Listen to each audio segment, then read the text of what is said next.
Hey everyone, welcome to this week's episode of Empowering Musicians podcast. I'm Michael Manley and I am a musician, arts and labor advocate, teaching artist and writer. And I'm sitting down today again with Jacqueline LeClair, who is making her second appearance on our podcast. So welcome, Jackie. How are you doing? I'm doing great. Thank you. It's nice to be here again. Great to have you. So you're in New York now, I understand. You're coming in on your phone. Yes, I'm in New York and I'm playing a world premiere ballet by Nico Muhly at the Guggenheim. 6 shows coming up after we finish rehearsals, and then I'm recording some oboe clarinet duets with Marianne Githfelt to release, and then I'm heading to Maine for 2 weeks of intensive chamber music. Awesome. Are you going to be at the Bowdoin Festival? No, this is the Maine Chamber Music Seminar. It's a small program. It's got the equivalent of two string quartets, 2 wind quintets, 1 bass, and 2 pianists. So it's very, very intimate. It's on a beautiful campus right on a giant lake. It's just heavenly. Oh, I spent some summers up there as in my youth, and I loved it. It was just beautiful and very beautiful. Yeah, really great. So you have this. This is typical of your career. Like you're doing chamber music, you're doing recordings, you're doing teaching, and like. Is this the career, first of all, that you thought you would have when you started? And is this the career you think your students are going to have in the future?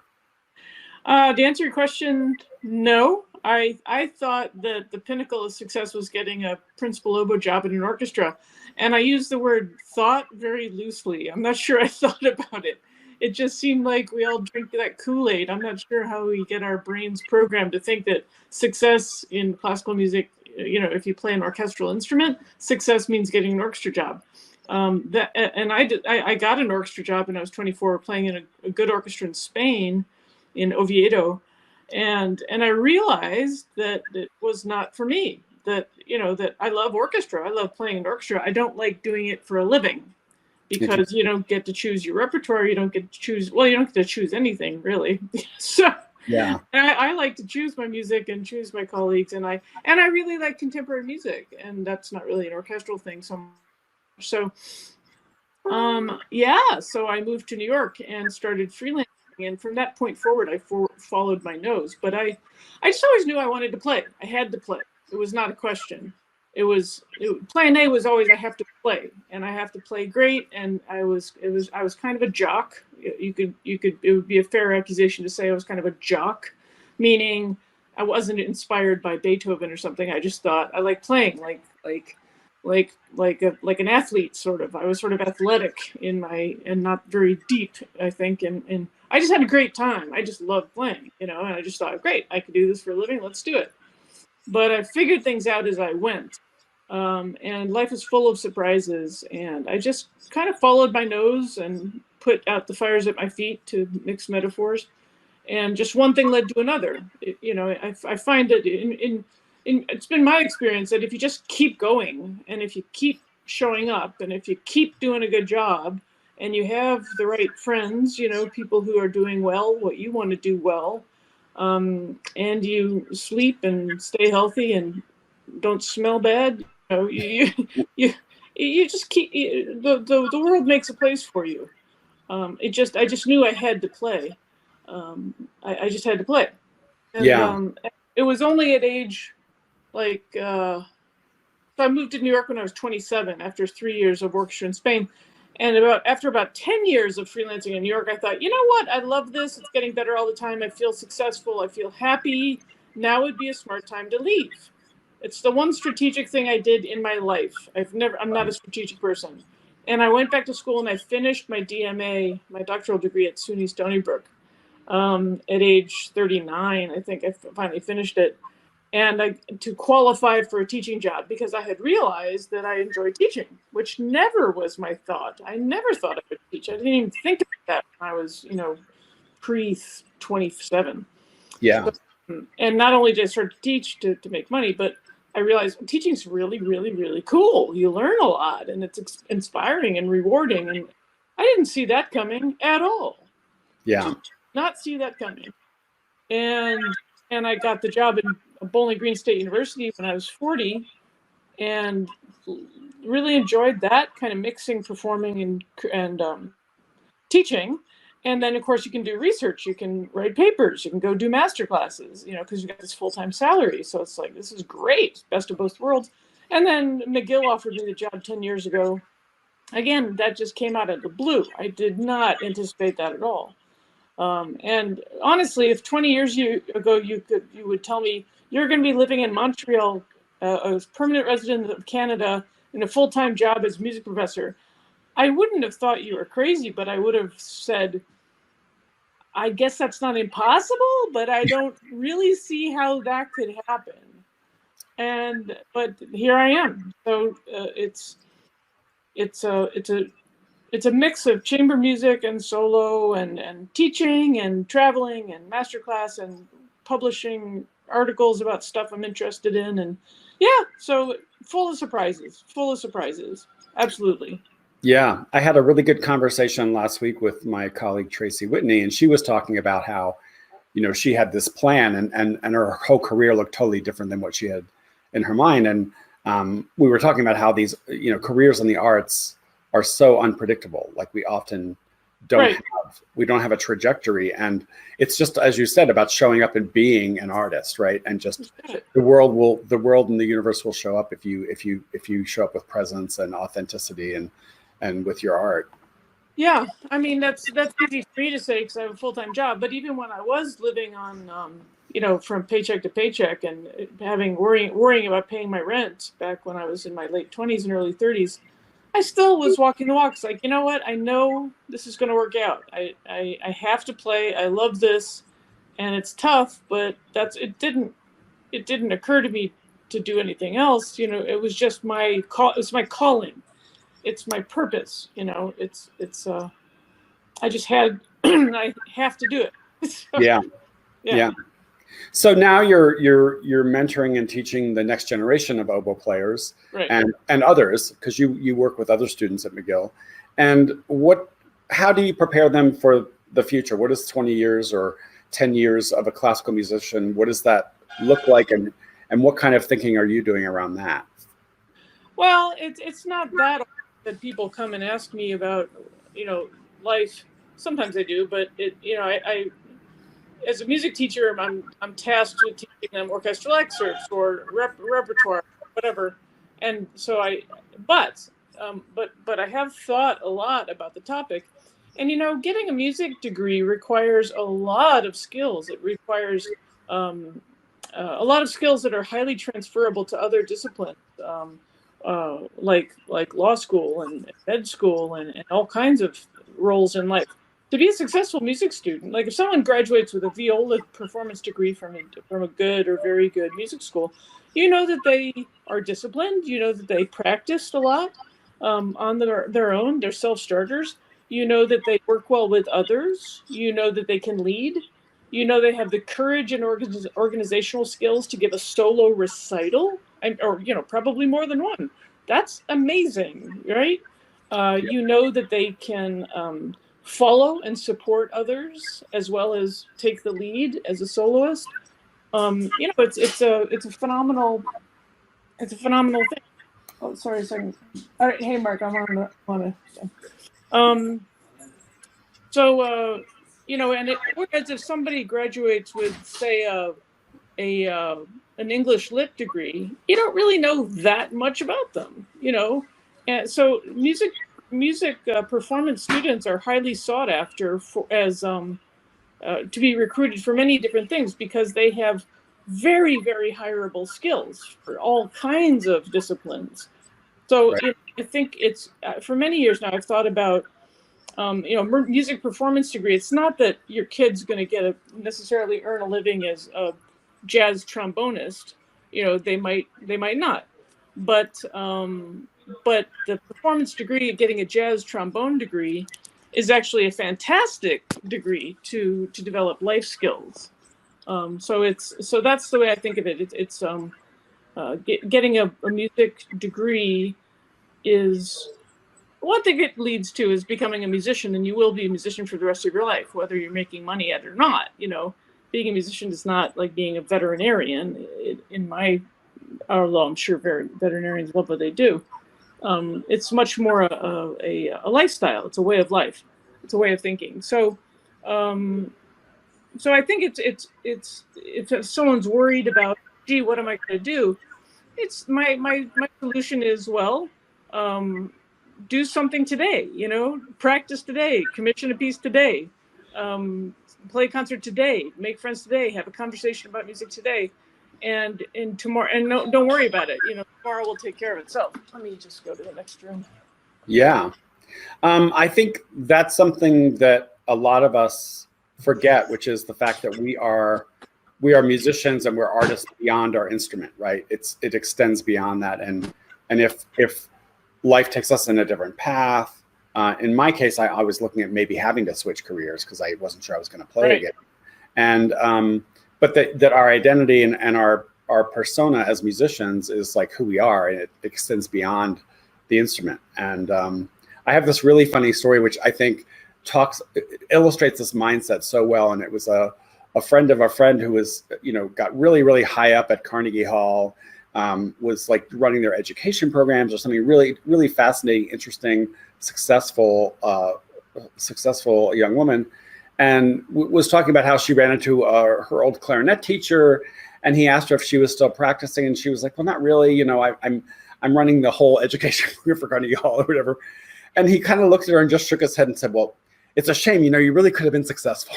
like his whole concept was that he only saw this person as their instrument versus what they could do in the world on a larger scale. And I think that's maybe something that is like that old school, I studied with the principal of X Orchestra, and that was just how they were. And you're right, that's kind of an old model now. I mean, there are some people who are fortunate enough to win the one or two bassoon jobs that might open up over the course of a year, but like most of us are going to have to find another way to serve the world through music.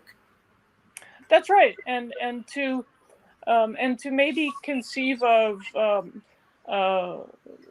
plan A being multi-pronged. That part of what I do, it turns out part of what I do is I play the oboe really well, right? That's just my job, so I have to do that. But I also do all these other things at a high level, and I research, and I do a lot of things. And when I was younger, I was just very monomaniacal that I just have to play the oboe and I get an oboe job and that's it. And even if you do win an orchestra job, there's still more to life than just playing in the orchestra. Life tends to be many things, and it's very enriching, and I'm glad it is, in hindsight. But I was definitely one of those super focused, super athletic, musicians, just play. And as I've gone along through life, I'm 55 years old now, and it's like, wow, life is so much better and richer and more interesting and challenging, and just a bottomless pit of great stuff. So it makes sense to me for a younger person. Like if I could go back in time, I would have maybe benefited from planning and equating a multifaceted career with success. Like, yeah, that makes sense. I was just reading an article. This guy, what's his name, Gioia, Gioia, Gioia, about how the myth of, or is the middle class artist going extinct? And he was saying, he's a professor out in California, that a jazz guy, but he was saying that performers tend to be living at or below the poverty level, or very successful, or making a living from either paying the bills from family money or from a spouse who either has family money or a spouse who has a high paying job. And what about the, what's that conversation about? Well, how do you make a middle class living as an artist? You almost can't, as even if you do, and a lot of orchestras don't even pay a middle class wage. So it's, and basically his short answer was, before age 30, learn a skill that's related to your field that can pay the bills and keep you solvent. If you're a dancer, learn to teach Pilates. If you're a musician, become certified as a body mapping instructor. If I was 30, I would do that instantly, like for sure. That's a magnificent win-win to become, and we need more body mapping instructors. It's so to get away from that model, like, well, I'm not earning enough freelancing in New York City, I'm going to go proofread legal documents. to make some money. That like, well, wait a minute, that's kind of where I was coming from. It makes more sense, like, you know what, let's say becoming certified in body mapping. Here's how long it takes, here's what it costs, and body mapping is fantastic, and you don't need equipment, you can do it anywhere, and you help people yourself. So it makes sense to grab the bull by the horn and absolutely become musicians, because it's a terrific thing to do with life, very fortunate thing to do. And to be better about sending the messages in school, which we don't, generally speaking, about, yeah, sure, play the Britten suite on cello from memory. Well, that's wonderful, but it doesn't pay the rent. Yeah. So to teach students, what are some possibilities of, if you do need to pay the bills, how are you going to pay the bills? Yeah, that's really important. We did have Stephen Kaplan on a couple weeks ago. Love him. Yeah, body mapping expert, and a great example of somebody who is doing all these other things, right, besides playing the oboe. In his case, he's also an oboist. I had him up in Montreal as a guest 4 or 5 years ago. That's amazing. But I think doing something that's related to your field, and I think what I've seen over the years in the narrow field of orchestras is just a lack of real artistic competency and ability to really champion and communicate the arts through orchestra management, let's say.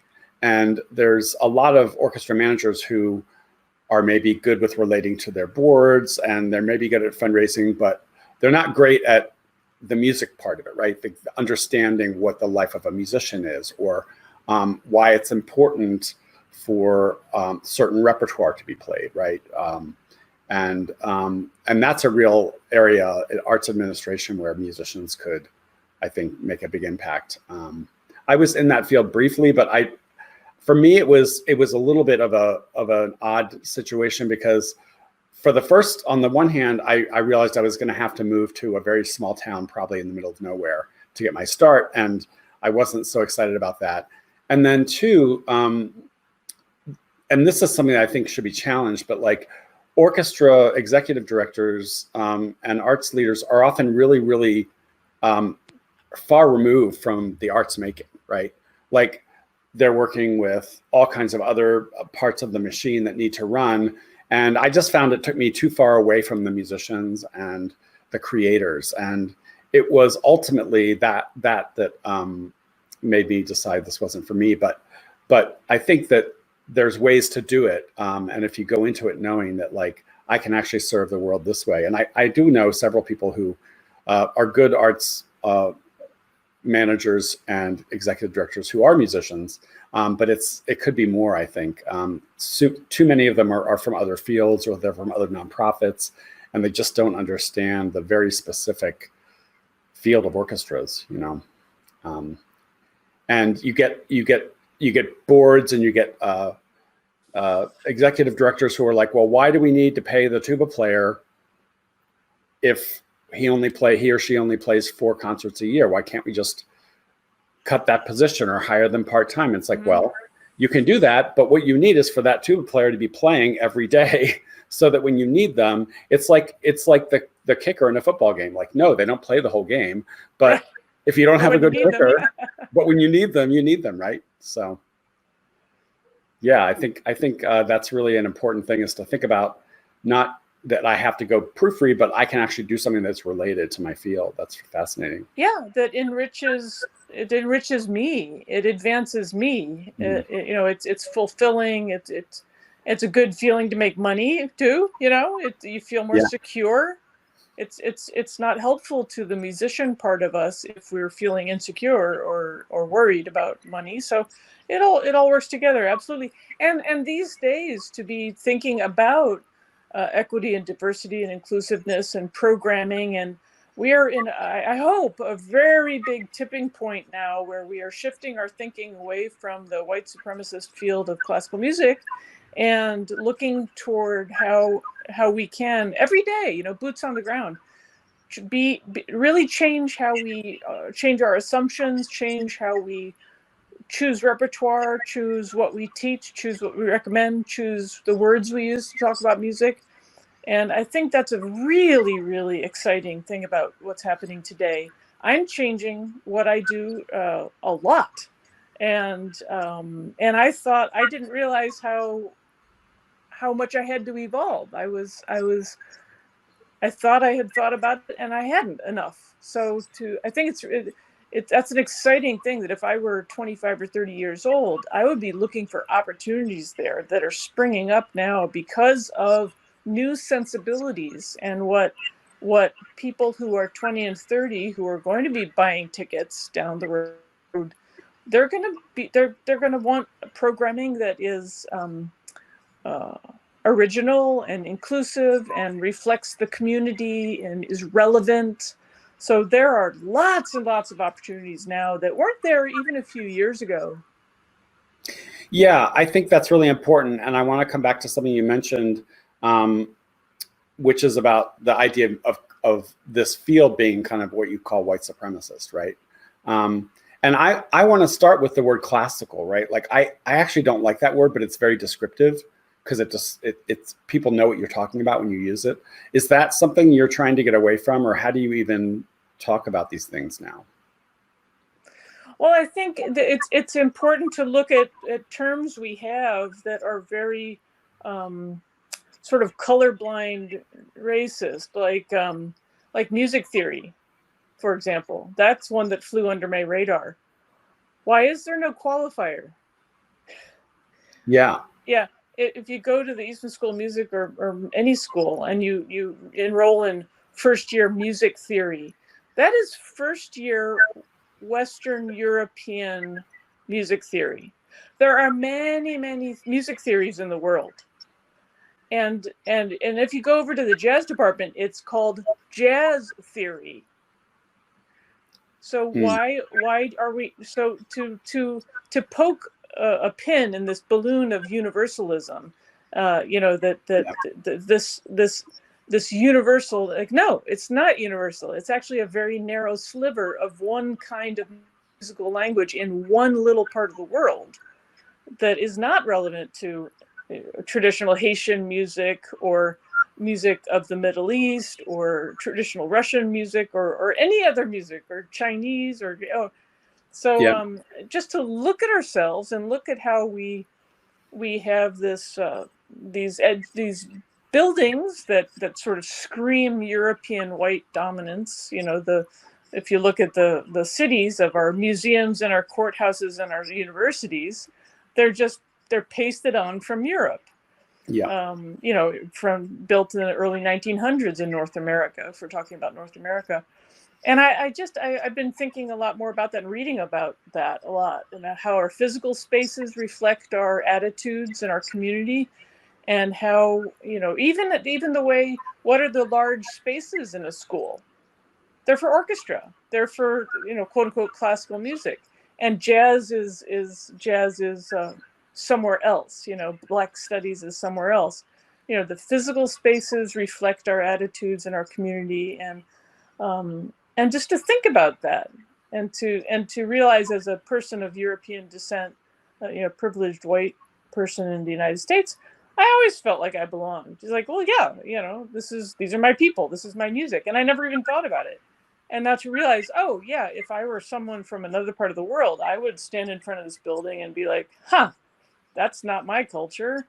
I'm not sure I belong here. And to think more compassionately about that, and to try to evolve, like, wow, I need to think more about this, and to be more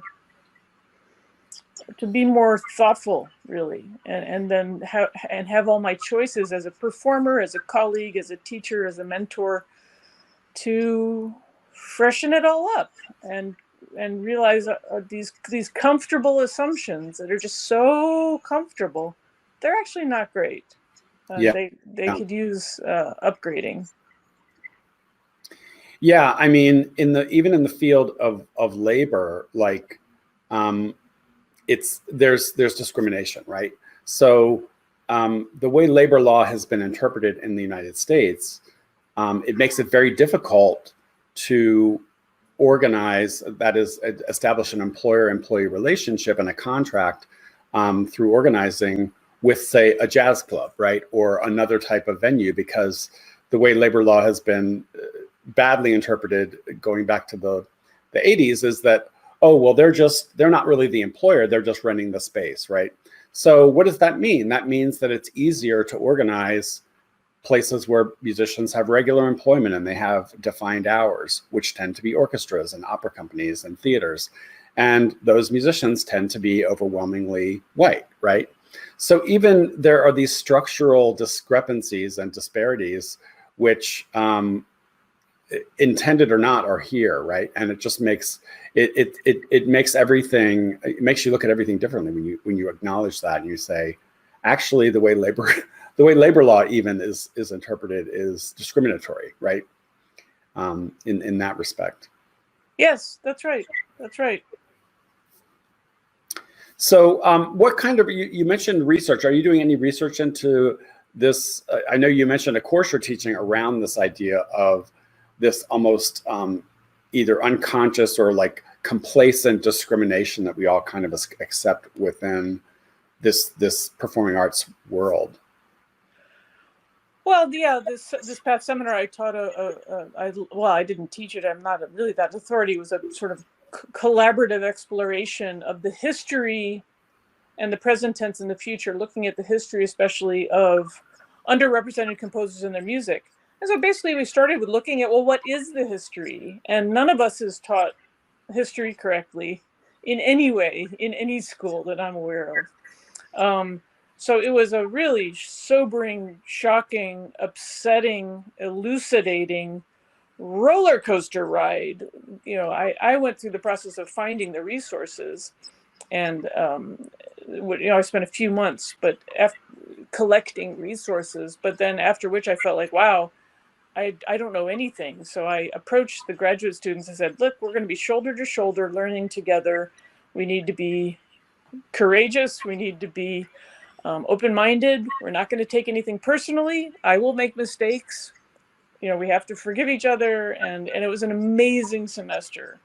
It was very, very transformational, I think, for all of us. So it's a deep dive. And it's only by doing that can you realize, oh, I didn't know that. Like, for example, the topic of women Black composers of classical music. Yeah, I was like, oh, okay, well, yeah, I'm sure there's one with Black. Well, hang on a second. Read a book about it. Yeah, no, you don't know. Yeah.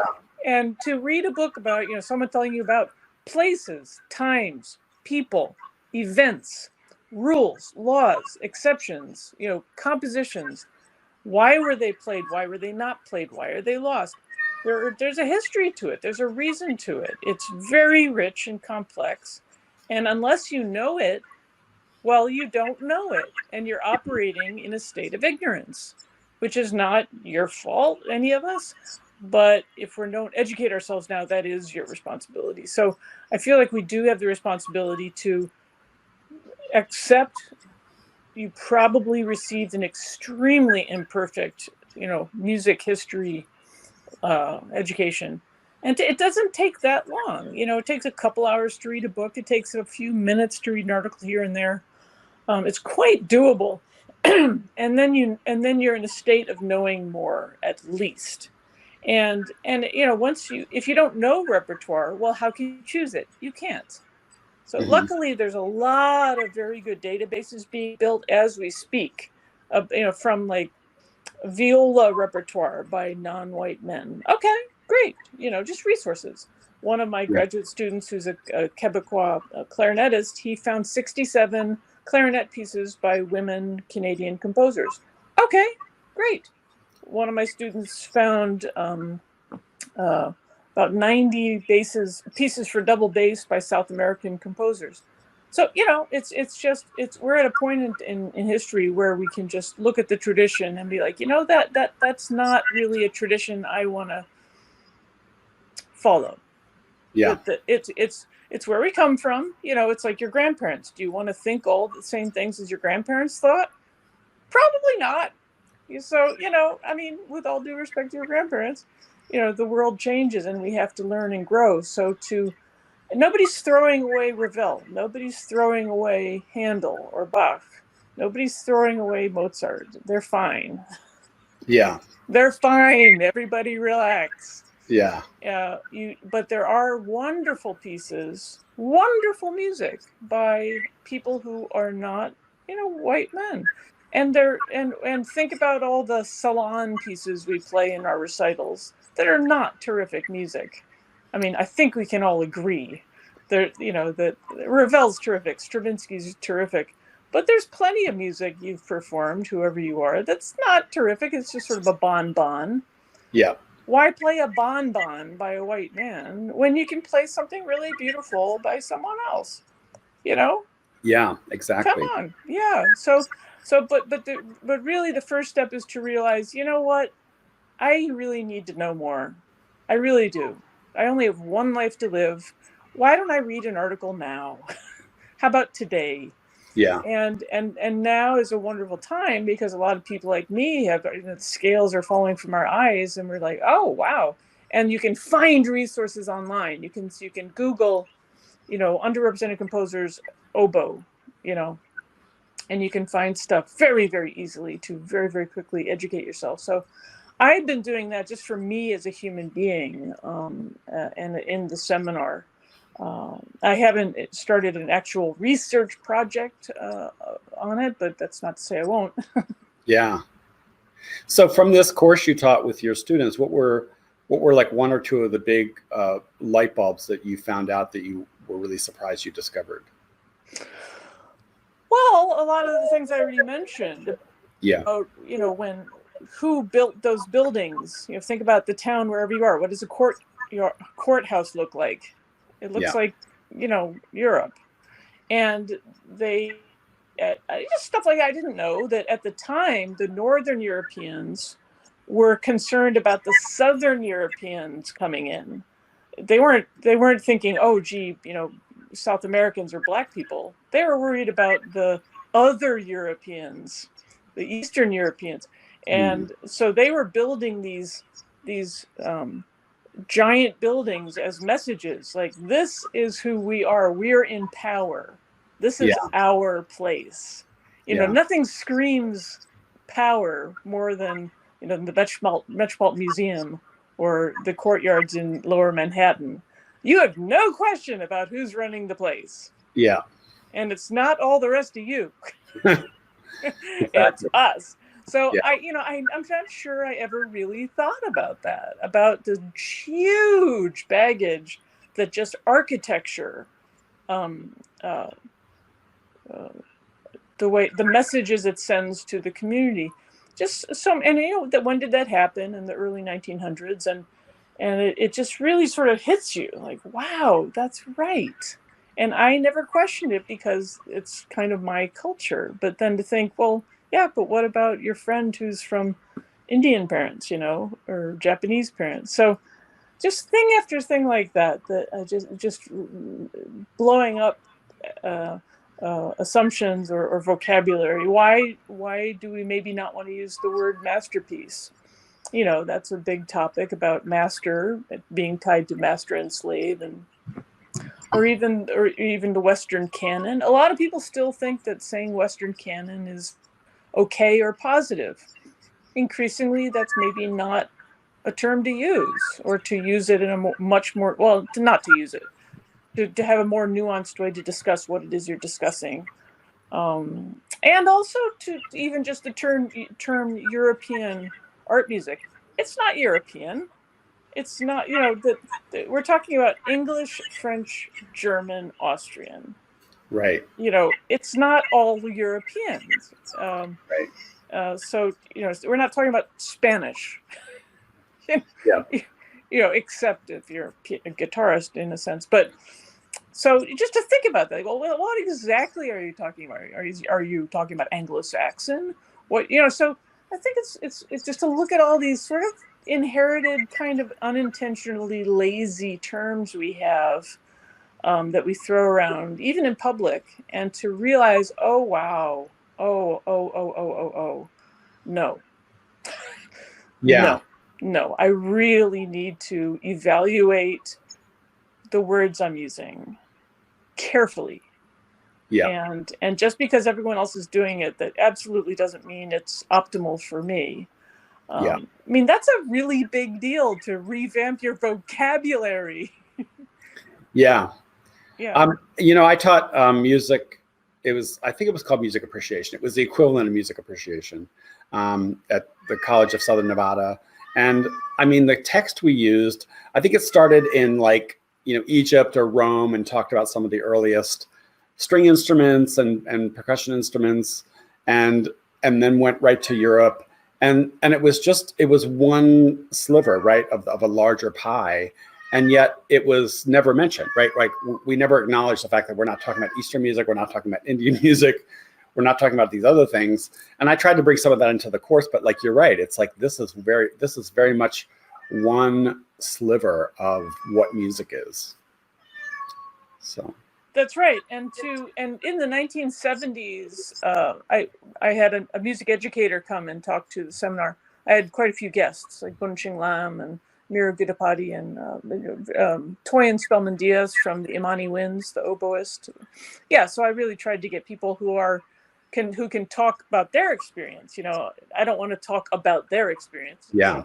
And the music educator used the word culture bearer. That in the 70s it was thought it was cool that, oh yeah, let me show you indigenous music, and to sort of speak for that person. And now it's recognized that multicultural teaching like that is not respectful, and that what's better is to have the culture bearer, she used the term culture bearer, present their music, and which now is Zoom is so much more doable. That's a great outcome of the pandemic, that we can communicate ideas with each other and bring in people from other cultures very easily. I had Bunching Lam speak with us from Paris, France. It was wonderful. So to look at the history of exoticism in music. Ralph Locke, Locke, he's great. He's retired from the Eastman School of Music, I think, but he wrote this giant tome on music exoticism. And it's an eye opener, because things that used to be positive, Orientalism, was positive, or it's just stealing and using someone's musical culture in an ornamental way, sort of was okay if you look at early 1900s and late 1800s, and now it's not so considered okay to just steal someone's. He quotes Steve Reich, for example, saying that he decided upon coming back from Ghana that just cutting and pasting what he called ornamental use of another culture's music is not cool, that he uses it more structurally. And it's very interesting to read all the history and the thoughtful examples and the musical examples. And, there's places like opera where it's a pickle. I mean, there's gypsies and blackface and so many examples of non-Asians playing Asian roles. Nixon in China, there's no Chinese people. That's really fraught with Yeah. issues that we just have to deal with somehow as a community. So, but there's many surprising things. Yeah, I remember seeing a production of Aida at the Met, and my friend had opera glasses, and I made the mistake of actually looking at the stage through opera glasses, and I saw all these extras in the opera who were, in blackface with wigs, and I was like, oh my God, this should not be seen up close. Like, take the opera glasses away. Like, that's bad. So, but it is an evolution. I mean, when I was in college, probably when you were too, there was a whole study of ethnomusicology. And then I think it became world music. And I'm sure it's evolving even beyond that. But I think the way we incorporate these things, are we playing, is it an ethnic flute, or is it just a flute, right? At the end of the day. There's a lot of this is covered by the term elitism. Mm-hmm. And a lot of it is covered by concepts of us and them, and the concept of other. Exactly. Well, other. Well, who are you? Right. So it's even just to interrogate one's concepts of that is very interesting, and to And I listen to music differently now, and I look at music I performed that I don't feel comfortable with now, and that that I've performed without thinking about it in the past. Like Chinese tune and Gordon Jacobs' little solo piece. There's a little, pentatonic Chinese tune that now I feel like, oh wow, oh no.